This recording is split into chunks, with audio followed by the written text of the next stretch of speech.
Islam ke seluruh penjuru manusia, lalu pas pulang mereka ini khususnya istrinya Nabi yang menenangkan, itu harus diambil nyawanya oleh Allah Subhanahu wa Ta'ala. Kira-kira teman-teman, orang yang sangat kita cintai itu pulang lebih awal, rasanya gimana? Sedih, sakit namun tidak berdarah, ya, sakit namun tidak berdarah. Tapi teman-teman, Rasul SAW diberikan perjalanan riflah yang membuat Nabi SAW itu lebih optimis, bahkan sampai Nabi SAW itu mengabarkan kepada kita kabar yang gembira luar biasa. Saya itu 621 miladiah, Nabi diberangkatkan oleh Allah Subhanahu wa Ta'ala dengan perjalanan spiritual yang luar biasa, dari Masjidil Haram ke Masjidil Aqsa, dari Masjidil Aqsa ke Sidratul Muntaha, dan itu terjadi di bulan ini 27 Rajab, yang kita kenal sebagai Isra wal Mi'raj. Dan di situ selain mendapatkan oleh salat, tapi Nabi SAW mendapatkan banyak hal.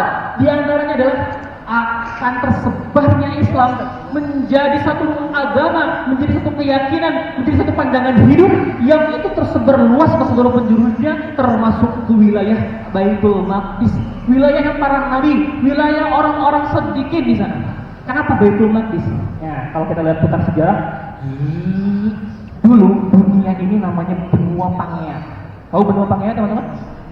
Kalau kita belajar ilmiah ya, benua Pangea itu jadi benua Amerika, benua Australia, semua benua-benua yang ada sekarang ini di ujung timur, ujung barat, itu semua menyatu. Nah, benua Pangea ini kalau kita lihat ujung ke ujung dan ujung, titik tengahnya itu ada di mana? Di wilayah Syam. Dan di wilayah Syam itu adalah tempat di mana para nabi dan kejadian yang paling direkam oleh sejarah terjadi di sana. Jadi itu sangat penting. Jadi kalau titik jantungnya peta dunia itu, ya, karena ada continental drift namanya, akhirnya meluas gitu ya, meluas. Tapi tetap pusatnya itu di Syam atau di Baitul Maqdis hari ini. Artinya kalau Baitul Maqdis itu menjadi milik umat Islam, artinya dunia ini adalah menjadi milik umat Islam. Jadi kalau kita perhatikan, gambaran Isra Mi'raj itu memberikan satu peristiwa besar kepada Nabi SAW dan para sahabat yang lainnya, bahwa kalau Islam itu akan menguasai seluruh dunia dan membawa kegemilangan dan cahaya kepada manusia. Tapi Masya Allah luar biasa, ya, perjuangan untuk memahami dan meyakininya itu perjuangan luar biasa, ya. Teman-teman, singkat cerita, setelah 621 miladiah terbukti di saat Umar bin Khattab ketika menjabat mengganti sebagai khalifah, penggantinya Nabi Muhammad SAW setelah Abu Bakar di tahun 638 miladiah, Baitul Maqdis kembali kepada umat Islam. Dan luar biasa saat itu, nggak nyangka ya, para sahabat dan para orang-orang soleh saat itu memang sudah meyakini bahwa Baitul Maqdis ini bukan sesuatu yang diwariskan kepada yang lain kecuali kepada umat Nabi Muhammad SAW. Dan saat itu teman-teman, ketika memfutuhat Baitul Maqdis, Umar bin Khattab itu ya melakukan perjalanan dari Madinah menuju Baitul Maqdis itu menggunakan satu keledai. Ya. Dan satu keledai itu dinaiki oleh dirinya dengan satu orang maulanya. Tahu maula ya? Ya, asisten lah ya. Nah, sepanjang jalan itu naiknya bergantian. Naik bergantian itu apa? Dengan cara sama-sama bergantian membaca satu juz Al-Quran. Kalau sudah satu juz gantian gitu. Coba bayangkan dari Madinah, dari Madinah Al-Munawwarah sampai ke Baitul Maqdis seperti itu. Sampai orang-orang Baitul Maqdis terheran-heran, ini siapa yang jadi pemimpin umat Islam itu, ya? Karena saat itu Umar bin Khattab sudah membereskan juz yang ke-29, akhirnya Umar turun ke bawah. Lalu berikutnya maulanya di atas ketika juz 30. Maka orang-orang menyadari, memahami, oh ini mungkin maulanya gitu ya, pemimpinnya, ternyata itu bukan. Karena beda tipis ya, seorang pemimpin dengan maulanya itu pakaiannya sama gitu, ya, gak beda jauh gitu ya. Itu yang membuat luar biasanya Islam. Ya, Islam itu walaupun sudah menjadi pemimpin, menjadi seorang penguasa, dia tidak akan pernah mempengaruhi gaya hidupnya. Ya, karena dia meyakini dan memahami bahwa kekuasaan itu amanah dan ibadah, bukan sesuatu yang jadi prestis atau kebanggaan, gitu ya. Jadi ke situ ya. Lanjut. Baik teman-teman, singkat cerita, tahun 1000-an Baitul Maqdis itu masih milik umat Islam. Tapi saat itu di tahun 1000-an itu umat Islam itu bersatu di bawah kekuasaan Bani Abbasiyah kekhilafan Abbasiyah. Dan saat masa khilafah Abbasiyah, umat Islam itu luar biasa maju dari segi sains, pengetahuan. Banyak para ulama-ulama lahir pada saat itu. Ya, hanya yang kurang adalah satu. Teman-teman, kalau kita sudah menjadi orang yang kaya, kadang orang yang berada, orang yang mempunyai segala hal, biasanya kita suka mageran. Betul nggak sih? Teman-teman coba, kalau teman-teman di rumah banyak stok makanan, ya, punya internet, punya handphone, kuotanya berjibun gitu ya, bisa nonton Netflix berapa kali gitu ya, nonton Korea apalagi gitu ya. Nah, kira-kira apa yang dilakukan? Ya nonton, mager, tiduran gitu ya. Kadang begitu ya, dibandingkan kalau kita nggak punya kuota, nggak punya duit, apalagi nggak punya makanan, pasti kan keluar ya, jadi makan gitu kan, atau nyari catering gitu kan ya. Nah, kondisi peradaban saat baik ketika zaman Abbasiyah itu begitu. Apa? Ketika mereka sudah dalam titik puncaknya, mereka itu mager. Mager buat apa? Buat berjihad. Akhirnya apa? Mereka saat itu mengutus orang-orang yang pandai berjihad saja, ya, yang dia itu ditugaskan di perbatasan wilayah, yang itu semua namanya Bani Saljuk. Ya, jadi Bani Abbasiyah itu mengutus salah satu bani keluarga besar yang bernama Bani Saljuk, yang itu akan cikal bakalnya menjadi Turki. Nah, Bani Saljuk ini jago perang, jago jihad, yang mereka di perbatasan luar biasa. Saat itu di tahun 1000 Masehi itu ada salah satu keadaan di Bizantium yang membuat mereka itu, wah ini bahaya nih. Kalau ini kita biarkan orang-orang Islam di perbatasan kita, ini mereka lama-kelamaan akan meluaskan wilayahnya. Maka dari itu kami akan membawa pasukan, memobilisasi pasukan, kurang lebih 100.000 pasukan untuk menyerang orang-orang Islam dari Bani Saljuk itu. Saat itu yang memimpin Bani Saljuk itu adalah Al-Aslan, kalau tidak salah ya, Al-Parslan. Nah, saya pernah nonton anime itu namanya Aslan Singki gitu kalau tidak salah. Itu beda-beda tipis tuh ceritanya sama tuh. Kayak Al-Parslan ini, ya. Al-Parslan ini memimpin hanya dengan setengah pasukan Romawi dan bisa mengalahkan orang-orang Romawi. Karena orang-orang Bani Saljuk itu sangat kuat-kuat. Bahkan kalau kita lihat sangat di dalam sejarah itu ya, yang membuat kaum muslimin itu luar biasa berjihad itu Al-Parslan membawa orang-orangnya ketika mau berjihad. Sebenarnya dia nggak mau jihad, dia nggak mau perang, ya, nggak mau membunuh orang-orang yang tidak berdosa misalnya gitu ya. Tapi ternyata mereka duluan yang perang, menyerang kita. Akhirnya Al-Parslan mengumpulkan pasukan, wahai pasukanku, bawa kain kafan kalian. Nah, gitu ya. Kita ikatkan kain kafan di dalam pundak-pundak kalian. Wah, gitu ya. Ketika kita melawan musuh-musuh itu, setidaknya kita akan syahid, ya, dan Allah memberikan kemuliaan bagi kita. Tapi kalau kita pun menang, maka Allah memberikan kemuliaan bagi umat ini. Tapi ternyata menang. Dari situlah Bizantium kepanasan. Aduh, gimana ini? Nah, puncak-puncaknya mereka merasa khawatir, ya, karena kekuatan umat Islam di wilayah perbatasan itu semakin kuat.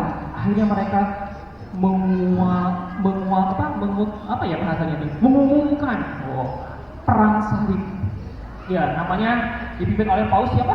Urbanus II ya. Ya, dia memimpin pasukan-pasukan salib ya. Pada saat itu 1091 Miladiah. Ya, bayangkan 1091 Miladiah, akhirnya umat-umat Islam sedikit demi sedikit kekuasaan Bani Abbasiyah itu dicaplok sampai di Baitul Maqdis pun jatuh kepada orang-orang salib. Di tahun 1091 Miladiah. Bertanya-tanya kan kita tuh kenapa kok bisa terjadi begitu? Ternyata setelah Bani Saljuk itu dipimpin oleh Al-Parslan wafat nih. Nah, setelah Al-Parslan wafat, umat Islam saling terpecah belah. Bahkan ada satu peristiwa yang sangat menyedihkan bagi umat Islam. Antara mazhab Syafi'i, antara mazhab Hambali itu bisa saling berantem dan berperang gara-gara perbedaan mazhab. Perbedaannya bukan hanya di wilayah para ulama, sampai di wilayah kekuasaan saat itu terpecahlah menjadi kesultanan-kesultanan kecil. Dan mau tidak mau saat itu mereka semua tidak bersatu. Mereka itu tidak senasib dan sepenanggungan. Feel dan soulnya itu mulai hilang dari diri mereka sebagai umat yang satu. Maka kenapa orang-orang salib itu bisa menang? Karena itu dia, karena kita terpecah belah. Umat Islam selalu terpecah belah. Ada kubu sini, kubu sana, kubu sini, kubu sana, dan mau tidak mau Baitul Maqdis kembali ke tangan orang-orang kafir, ke pasukan salib Israel. Dan itu sangat menyedihkan. Sampai satu peristiwa dikabarkan Baitul Maqdis yang begitu diserang, dibombardir itu, ya orang-orang Islam di sana wafat, orang-orang Kristen juga wafat di sana, orang-orang Yahudi juga, kan di Baitul Maqdis itu semua agama ada di sana. Tapi semua itu wafat oleh serangan orang-orang salib, sampai kuda-kudanya para orang-orang salib itu ya, tuntutnya itu bersimbah darah. Artinya genangan darah dan banjir darah kaum orang-orang yang tidak berdosa saja itu tumpah sedemikian rupa. Ini yang sangat menyedihkan bagi umat. Dan berjarak saat itu ada satu kelompok, satu bani yang berusaha untuk mengembalikan izzah wal ifah kaum muslimin. Nah, makanya muncul satu tokoh namanya, ada yang kenal? Sebelum Salahuddin Al-Ayyubi ada yang kenal? Nazmuddin Ayyubi. Sebelum Nazmuddin Ayyubi ada yang kenal? Nuruddin Zaki. Nah, Nuruddin bin Imaduddin Zaki. Nuruddin bin Imaduddin Zaki ini adalah salah satu sultan di masa kekhilafahan Abbasiyah yang sudah mulai menurun sekali, punya visi yang besar bagaimana agar Baitul Maqdis itu yang telah menjadi warisan bagi umat Islam, yang telah menjadi pusaka bagi umat Islam, yang telah diberikan oleh Allah kepada umat Islam, itu harus kembali lagi kepada umat Islam. Makanya di masa Nuruddin Zaki itu percepatan persatuan itu segera dijalankan. Para ulama-ulama itu berusaha untuk menyatukan kaum muslimin dengan kajian-kajian dan sebagainya. Sampai puncak-puncaknya muncullah tokoh yang bernama Salahuddin Al-Ayyubi. Dia berapa tahun? 950. Oh, panjang banget ya. Gantian Kang Har nanti ya. Ini singkat aja lah ya, karena ini bukan kajian khusus Salahuddin Al-Ayyubi. Saat Salahuddin Al-Ayyubi di masa muda 26 tahun, Salahuddin Al-Ayyubi itu menjadi detasemen militer ya di wilayah Suriah. Saat itu dia dibina dan dilatih, dididik oleh orang-orang hebat di sekitarnya. Yang pertama tadi disebutkan oleh Kang Ahmad, yang bernama Najmuddin Ayyub, ayahnya. Ayahnya ngajarin Salahuddin Ayyubi tentang agama, tentang apa lagi? Tentang bagaimana mengatur orang, bagaimana mengatur wilayah. Karena saat itu Najmuddin Ayyub itu dianugerahi satu tempat untuk diatur dan dikondisikan menjadi tempat yang berpedoman aturan Islam. Maka Salahuddin Ayyub itu belajar dari beliau, seorang ayah yang luar biasa. Lalu beliau belajar di pamannya. Siapa nama pamannya Salahuddin Ayyub? Ada yang tahu? Asaduddin Syirkuh. Asaduddin Syirkuh ini adalah seorang ahli pedang perang yang luar biasa kuat dan tangguh. Makanya dia belajar banyak kepada beliau. Lalu satu role model yang tidak lepas dari Salahuddin Al-Ayyubi yang tadi disebut orang yang punya visi besar, orang yang berlahirkan punya kekuatan besar untuk mengembalikan Baitul Maqdis kepada kaum muslimin. Siapa, ada yang tahu? Nuruddin bin Imaduddin Zaki. Itu adalah role model bagi Salahuddin Al-Ayyubi. Jadi Salahuddin Al-Ayyubi kecil itu sebetulnya sebelum melakukan Baitul Maqdis itu bukan siapa-siapa. Jadi teman-teman kalau melihat cerita Salahuddin Al-Ayyubi itu menjadi hebat, menjadi keren, menjadi wah, itu setelah Baitul Maqdis diambil oleh umat Islam dengan kekuatan, dengan tangan yang saat itu diestafetkan ke Salahuddin Al-Ayyubi. Sebetulnya Salahuddin Al-Ayyubi itu seperti apa? Seperti striker, teman-teman. Ya, mungkin di zaman Manchester United dulu ada playmaker yang hebat. Ya, dia namanya David Beckham. Kalau sekarang mungkin Lionel Messi ya. Tegat ya. Dia kalau kasih umpan gitu kan, itu selalu tepat, ya. Nah, di antara playmaker yang ada saat itu Nuruddin Zaki. Jadi yang punya visi besar sama maestronya, yang punya kekuatan dan ambisi yang besar untuk umat Islam itu adalah Nuruddin Zaki. Tapi akhirnya Nuruddin Zaki itu keburu wafat. Dan terakhir, akhirnya yang bisa menjadikan Baitul Maqdis itu kembali ke tangan umat Islam itu adalah di saat masa Salahuddin Al-Ayyubi. Jadi Salahuddin Al-Ayyubi itu sebetulnya orang-orang biasa, sama-sama mungkin kayak kita aja biasa-biasa aja, bukan orang-orang yang terpandang, bukan dari kalangan bangsawan, bukan dari orang-orang yang gitu ya, bukan, biasa saja gitu, melakukan tugas-tugas biasa. Bahkan Salahuddin Al-Ayyubi itu kan namanya itu kan Salahuddin Yusuf bin Al-Ayyubi. Al-Ayyubi itu kan nama badunya, keluarganya, ya. Itu dulu ketika dia menjadi polisi atau surkon, dia pernah ya ditugaskan ke wilayah Syam itu, ya gitu ya. Orang-orang para pesyair itu mengatakan begini, kalau dulu ada nabi yang namanya Yusuf, ya, Nabi Yusuf itu ya tampan dan rupawan, ya kan? Ketika ketampanan dan kerupawannya itu akhirnya membuat para wanita memotong tangannya, ya kan?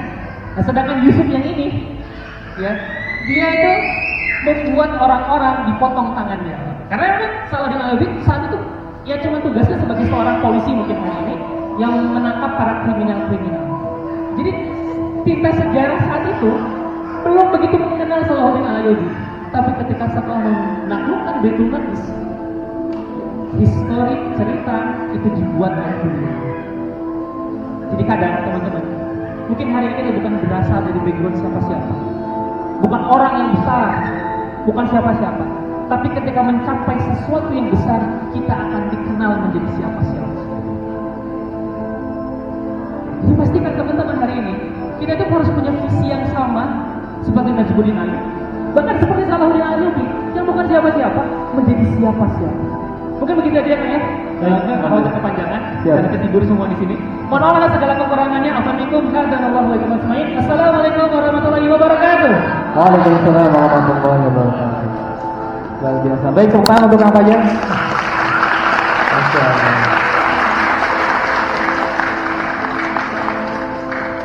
Ya baik. Ini menarik ya kalau misalnya kita ingin belajar tentang sejarahnya Salahuddin Ayyubi, maka sebenarnya tidak cukup tadi yang Kang Fajar ya. Tapi sebenarnya kalau pengen detailnya kita bisa melihat buku-buku sejarah atau juga nonton film ini mungkin ya, Kingdom of Heaven. Nah, ya. Tapi itu versi barat ya? Versi barat ya. Jadi banyak hal yang profat. Oke Kang Fajar. Jadi karena ini bagian yang sangat, kalau kita simpulkan, tadi Kang Fajar bilang bahwa kalau hal ini kita bukan siapa-siapa, ya, kalau hal ini kita bukan siapa-siapa, maka bisa jadi kita akan jadi siapa-siapa ketika kita sudah punya prestasi mungkin ya, mencapai sesuatu yang besar. Jadi sebenarnya yang ingin menaklukkan Baitul Maqdis itu bukan hanya Salahuddin Ayyubi, tapi sudah ada pendahulunya sebelumnya, ada penguasa Aleppo ya, Nuruddin Zaki ya, Imaduddin Zaki. Kemudian ada ayahnya yaitu Najmuddin Ayyub. Kemudian ada pamannya Hasanuddin Syirkuh. Oh ya Kang, sedikit boleh nambahin Kang? Boleh. Jadi ayahnya ini punya visi yang besar, ingin menaklukkan Baitul Maqdis. Nah, suatu ketika ini ada percakapan yang cukup lucu gitu ya. Ini percakapan antara adik dengan kakak. Namanya ini tadi Hasanuddin Syirkuh dengan Najmuddin Ayyub. Ini kata Hasanuddin itu bilang ini ke saudaranya. Antun, kenapa belum nikah juga? Sampai sekarang belum nikah juga. Kemudian kata Najmuddin itu, saya belum menemukan yang cocok. Kemudian kata saudaranya, bagaimana kalau saya lambakan engkau anaknya Sultan Saljuk? Saya nggak mau. Kalau anaknya Menteri Malik, saya nggak mau. Ya terus kamu pengen yang kayak gimana? Kemudian kata Najmuddin Ayyub itu bilang gini, saya ingin menikahi seorang wanita solehah yang akan menggenggam tangan saya menuju jannah, yang akan menggenggam tangan saya menuju surga. Kemudian melalui dialah akan lahir seorang pemuda, seorang kesatria yang akan menaklukkan Masjid Al-Aqsa, yang akan mengembalikan Masjid Al-Aqsa ke pangkuan umat Islam. Terus mana orangnya? Saya belum menemukan. Tapi insya Allah kalau niat saya lurus karena Allah akan berikan jalan. Ternyata suatu ketika, ya Masya Allah ini rencana Allah, Najmuddin Ayyub ini sering banget kumpul dengan para ulama, ya, dengan para syekh. Saat itu beliau sedang duduk-duduk di masjid bersama syekh. Nah, kemudian tiba-tiba ada seorang pemudi, seorang gadis datang ke masjid itu. Kemudian pengen ketemu sama syekh. Kemudian syekhnya izin dulu, Najmuddin bentar ya, saya mau ngobrol dulu. Ngobrol di belakang tabir. Tapi kedengaran percakapan Najmuddin, percakapan syekhnya dengan seorang pemudi, seorang wanita itu kedengaran. Syekhnya itu bilang gini, kamu, kenapa kamu tolak lamaran pemuda itu? Padahal dia ganteng, kaya raya, punya kedudukan. Kenapa kamu tolak dia? Kemudian si wanita itu bilang, dia tidak cocok dengan saya. Terus kau pengen yang kayak gimana? Kemudian wanita itu bilang, saya pengen bertemu jodoh saya pengen yang soleh, yang bisa menggenggam tangan saya ke surga, yang kemudian dengan melalui perantara dia akan lahir seorang laki-laki, seorang pemuda, seorang kesatria yang akan mengembalikan Baitul Maqdis ke pangkuan umat Islam. Kagetlah Najmuddin, bentar, ini kok ciri-cirinya mirip dengan apa yang saya mau? Kemudian Nazbuddin langsung bilang ke syekhnya, "Syekh, saya pengen nikah dong sama yang tadi itu." Padahal belum ketemu, belum kenalan, belum tahu wajahnya. Lah, bentar. Dia itu bukan siapa-siapa. Kenapa kamu mau? Dia itu orang kampung, orang miskin, orang fakir. Nggak apa-apa, Syekh. Dia adalah wanita yang saya inginkan. Baiklah kalau begitu. Singkat ceritanya mereka menikah. Dan dari pernikahan itu betul apa yang terjadi. Ya, ibunya pengen punya anak penakluk Al-Aqsa, ayahnya pengen anak penakluk Al-Aqsa. Akhirnya apa yang terjadi? Atas izin Allah, betul apa yang diharapkan oleh orang tuanya, luar biasa. Artinya apa? Apa pelajaran kita? Apa pelajarannya? Segera ya. Bukan segera. Pelajarannya mungkin banyak ya. Di antaranya adalah kalau pengen anak yang soleh, anak yang soleha sesuai dengan yang kita inginkan, maka ya partnernya pun harus sama gitu ya. Harus sekufu gitu ya. Yang satu soleh, yang satu berantakan. Masya Allah. Sevisi sesurga. Sevisi sesurga. Dan kemudian di zaman itu pula itu nggak kenal yang namanya istilah pacaran kan? Betul. Nggak ada tuh yang namanya pacaran berbulan-bulan, bertahun-tahun, nikahnya enggak, pacarannya iya, maksiatnya iya, macam-macam ya. Oh iya baik, sebelum Kang Sahar saya pengen ngasih hadiah, boleh? Boleh, saya akan hadiah. Saya sudah berazam, sebenarnya ini ada 5 buku ya. Saya sudah siapkan 5 buku. Tapi spesial untuk buku ini judulnya Nikah atau Putusin Dia. Saya pengen ngasih hadiah baik Bani Iwan maupun Ahwat. Syaratnya adalah dia yang hari ini punya pacar. Siapa yang punya pacar? Acungan tangan. Acungan tangan yang tinggi, nggak lupa. Ayo nggak apa-apa. Siapa di hari ini yang dia punya pacar kemudian pulang dari sini dia akan bertekad untuk memutuskannya? Akan saya kasih hadiah. Acungan tangan. 5, 4. Gak ada yang punya pacar? Mau putusin siapa? Pacar juga nggak ada. Oh nggak ada Kak, Masya Allah ini soleh semua. Baik, hitung sampai 5 mundur ya. Jadi siapa yang punya pacar kemudian pulang dari sini mutusin pacarnya, saya akan kasih hadiah ini. Hitung 5 mundur ya. 5, 4, 3, 2, 1. Masya Allah, takbir. Allah. Ini luar biasa. Pertama kan bisa jadi emang nggak punya pacar. Yang kedua berat untuk modusin pacarnya. Masya Allah. Ya. Baiklah, hadiahnya kita pending dulu ya. Kita cari yang emang serius dia mau hijrah, mau modusin pacarnya, luar biasa. Baiklah, tanpa berlama-lama lagi kita akan undang Kang Sahar untuk bergabung bersama kita. Baik, takbir. Allah. Baik Kang Sahar, assalamualaikum. Waalaikumsalam. Alhamdulillah, ini lebih mudah tapi ilmunya luar biasa. Silakan Kang, duduk Kang. Ini mic-nya satu sewang atau gimana? Oke, Kang Sahar, bagaimana kabarnya Kang Sahar? Alhamdulillah. Alhamdulillah biasa. Tadi pagi dari Bandung sengaja pengen ketemu sama antum semua ya. Masya Allah. Baik Kang Sahar, tadi sudah mendengar ya, menyimak tadi penjelasan Kang Fajar tentang Salahuddin Al-Ayyubi. Jadi tadi kalau kita sambungkan ya, ayahnya, ibunya, kemudian bahkan Salahuddin Al-Ayyubi sejak kecil punya visi yang jauh ke depan gitu. Bahkan visinya itu nggak cuma pengen sukses dunia nanti sekolah di tempat favorit, kemudian kerja yang luar biasa dapat gaji yang besar. Tapi ini visinya ke jauh ke depan, ingin menaklukkan Masjid Al-Aqsa. Nah ya, menurut Kang Sahar, ya kira-kira remaja hari ini itu pun memiliki visi yang seperti itu atau enggak? Atau bagaimana menurut Kang Sahar? Baik. Ini sebelumnya memastikan dulu suaranya jelas sampai belakang. Jelas ya? Oke. Baik, sebelumnya bismillah teman-teman, sebelumnya perkenalkan namaku Sahar dan sekarang juga aktivis konten dan sekarang kuliah di Imarat. Ada anak Imarat di sini? Sudah datang belum ya yang tadi daftar? Nah, jadi begitu ini ya.